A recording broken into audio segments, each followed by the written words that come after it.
Assalamualaikum warahmatullahi wabarakatuh. Selamat berjumpa kembali dalam channel Pandawa Fisheries. Sahabat budidaya semuanya, bioflok menjadi salah satu inovasi dalam budidaya perikanan yang dinilai cukup efektif dalam menjaga kualitas air selama proses budidaya berlangsung. Sistem bioflok sendiri memanfaatkan mikroorganisme yang bertugas sebagai pengurai limbah organik yang dihasilkan oleh ikan dan sisa pakan. Keuntungan dalam menggunakan bioflok adalah kolam tidak memerlukan pergantian air, sehingga proses budidaya menjadi lebih efektif. Air yang dihasilkan dari budidaya ikan sistem bioflok juga tidak berbau. Hal ini dikarenakan penguraian yang dilakukan oleh mikroorganisme berjalan dengan optimal, sehingga limbah dapat ditekan.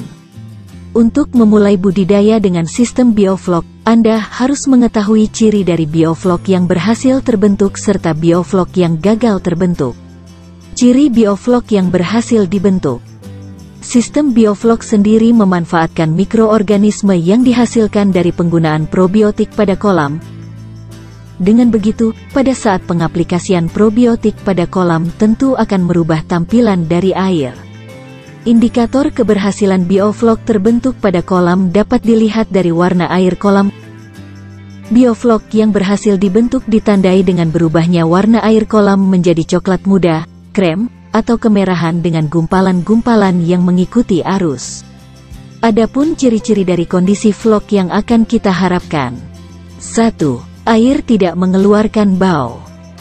2. Kepadatan flok yang cukup. 3. Warna flok coklat kemerahan. Kepadatan flok yang cukup menjadi faktor penting dalam teknologi budidaya dengan sistem bioflok. Oleh karena itu pembudidaya yang menggunakan sistem bioflok wajib secara periodik melakukan pengecekan kepadatan flok dari air kolam bioflok yang digunakan untuk budidaya. Berdasarkan teori, kepadatan flok yang cukup adalah antara 30 ml sampai dengan 50 ml per 1 liter air kolam. Untuk melakukan pengecekan kepadatan flok tersebut biasanya digunakan alat yang dinamakan Imhoff Sedimentation Cone.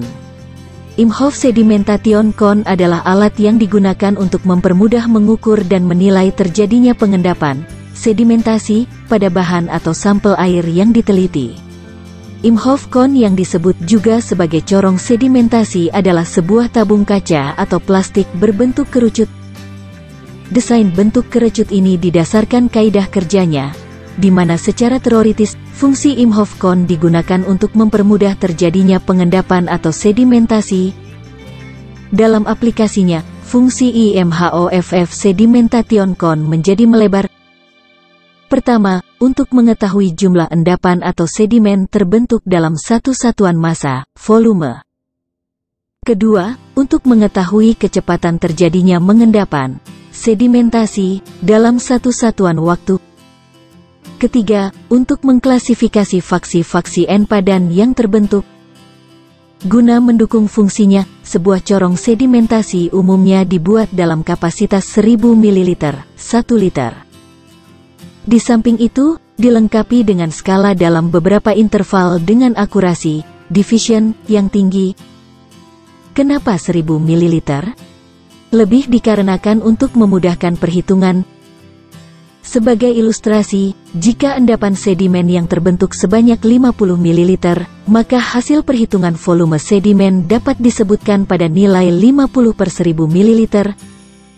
Artinya, terdapat sedimen sebanyak 50 ml untuk setiap 1000 ml atau 1 liter air. Aplikasi penggunaan corong sedimentasi banyak diterapkan dalam pengujian kualitas air suatu perairan ataupun air limbah, khususnya untuk mengetahui jumlah sedimen lumpur, flok, yang terkandung dari suatu sampel air. Saat ini, Imhoff Cone yang banyak digunakan sebagai alat riset bagi pengembangan budidaya perairan, aquaculture. Corong Imhoff dalam hal ini, berfungsi untuk mengetahui seberapa besar kandungan bioflok pada area budidaya. Namun saat ini harga Imhoff Cone masih sangat mahal di kisaran harga 1 juta lebih untuk Imhoff Cone dari kaca dan antara Rp400.000 sampai Rp600.000 untuk Imhoff Cone dari plastik. Yang tentunya cukup mahal untuk kita sebagai pembudidaya, khususnya sahabat budidaya yang hanya mempunyai 1-10 kolam saja. Oleh karena itu perlu dimodifikasi imhovcon sederhana yang tentunya memiliki fungsi yang sama dengan imhovcon yang sesungguhnya.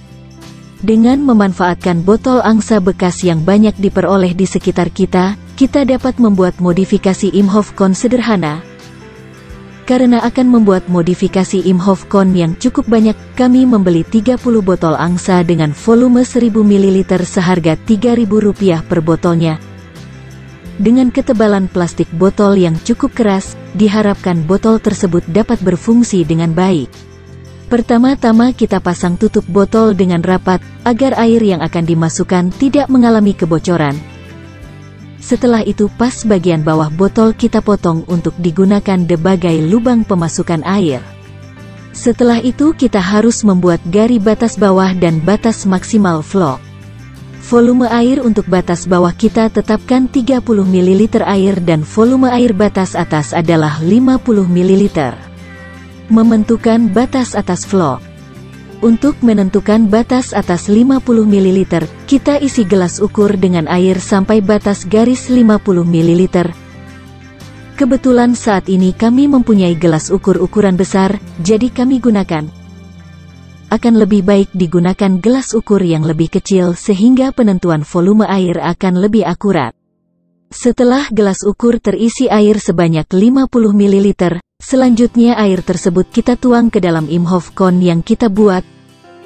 Setelah terisi semua, kemudian batas atas air kita tandai dengan menggunakan spidol permanen. Menentukan batas bawah flock. Untuk menentukan batas bawah 30 ml, kita isi gelas ukur dengan air sampai batas garis 30 ml. Setelah gelas ukur terisi air sebanyak 30 ml, selanjutnya air tersebut kita tuang ke dalam imhovcon yang kita buat. Setelah terisi semua, kemudian batas atas air kita tandai dengan menggunakan spidol permanen. Demikian seterusnya untuk botol-botol yang lain kita buat seperti itu. Jadilah modifikasi imhovcon sederhana yang sudah dapat digunakan untuk pengecekan kepadatan flock kolam bioflock kita. Cara pengecekan kepadatan flock kolam bioflock. Kita hanya perlu menyiapkan sampel air kolam yang akan dicek, sebanyak 1000 ml atau 1 liter. Sampel air kolam kita masukkan ke dalam corong imhov hingga memenuhi seluruh botol, karena volume botol adalah sebanyak 1000 ml. Selanjutnya kita diamkan dan lakukan pengamatan. Khusus untuk bioflock, pengamatan bisa dilakukan setelah proses pengendapan selama 15-20 menit. Dengan mengambil sampel air kolam dari 2 kolam bioflock kami, setelah 15 menit diperoleh hasil sebagai berikut. Imhovcon 1. Flock yang terbentuk dalam air kolam 1 di bawah batas bawah 30 ml. Hal ini berarti kandungan flock dalam air kolam 1 masih di bawah standar. Langkah yang perlu dilakukan adalah selanjutnya menambah aplikasi, sehingga diharapkan flock akan bertambah. Imhovcon 2.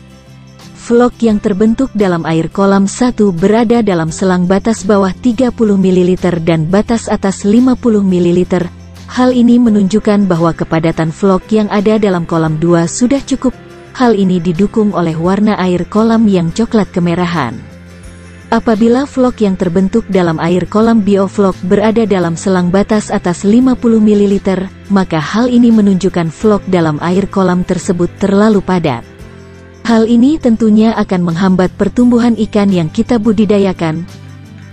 Pada saat mengalami volume flock di atas 50 ml per 1 liter air kolam, maka yang harus dilakukan adalah 1. Buang sebagian air kolam dan kemudian isi kembali dengan air baru. Membuang sebagian air pada kondisi ini adalah membantu ikan agar terhindar dari kemungkinan terjadinya penyumbatan insang pada saat ikan akan mengambil oksigen. Apabila tidak mau membuang airnya, kita bisa memindahkan sebagian air kolam tersebut ke dalam kolam lain yang kosong yang akan diisi dengan benih. 2. Menjalankan program puasa pemberian pakan. Hal ini dilakukan agar kelebihan flock yang ada dapat dikonsumsi oleh ikan, sehingga secara langsung akan mengurangi jumlah flock yang ada. Sahabat budidaya semuanya. Demikianlah tutorial pembuatan modifikasi imhovcon sederhana dan cara pengecekan kepadatan vlog yang terdapat di kolam-kolam biovlog Pandawa Fisheries. Budidaya memerlukan inovasi-inovasi sederhana yang secara langsung akan meningkatkan efektivitas dan efisiensi dalam pengelolaan kolam. Inovasi sederhana dan murah akan dapat menyelamatkan budidaya kolam biovlog kita yang investasinya jutaan. Semoga video ini dapat memotivasi sahabat semuanya untuk tetap semangat berbudidaya dan menghasilkan ikan-ikan yang berkualitas dengan pengelolaan yang efektif dan efisien. Sampai jumpa kembali dalam video-video dan motivasi kami selanjutnya. Tetap di channel Pandawa Fisheries. Wassalamualaikum warahmatullahi wabarakatuh. Salam budidaya.